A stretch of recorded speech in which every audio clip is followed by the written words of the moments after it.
In a marathon sit-down broadcast Sunday, Prime Minister Allen Chastanet repeated his long-held assertion that St. Lucia's economy is grossly underperforming. I am of the mindset that St. Lucia is grossly underperforming. And so the question you have to ask, and that's now what the challenge that I put to the technocrats is, okay, if we know that St. Lucia's GDP should be really in a minimum $4.5 billion, and probably upwards of 6 or 7 billion, right?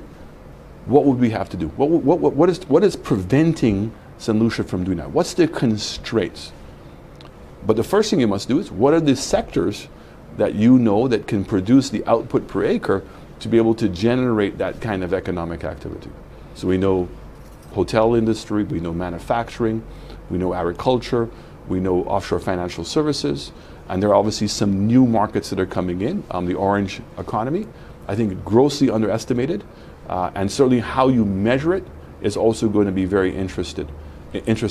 In making his argument, the Prime Minister and Minister for Finance compared the gross domestic product of Aruba and Barbados to that of St. Lucia's in order to shed light on the sort of ground he says St. Lucia needs to cover in order to approach its economic potential. You look at Aruba, what is it? 15,000 hotel rooms. No financial services, no manufacturing, no agriculture, right? St. Lucia's 4,500 hotel rooms.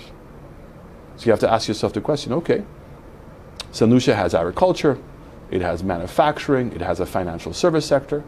If in fact we brought 15,000 hotel rooms into St. Lucia, would it displace any of those industries? Does it displace agriculture?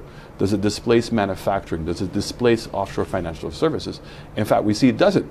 We actually see that it augments all of those things, because now the farmers have 3 times the market, local market, that they had with the tourism sector. Prime Minister Allen Chastanet has consistently argued that St. Lucia's economy needs to be built around the tourism sector, noting that even tourism as a lead industry is way below where it should be, and consequently limiting the growth of other sectors, he argues. The Prime Minister seemed not to be unduly fazed by the collapse of the tourism industry due to the COVID-19 pandemic, arguing that tourism is always the first industry to rebound following an international crisis. Saint Lucia for the HCS News Force. And the question is that Sir John always used to say,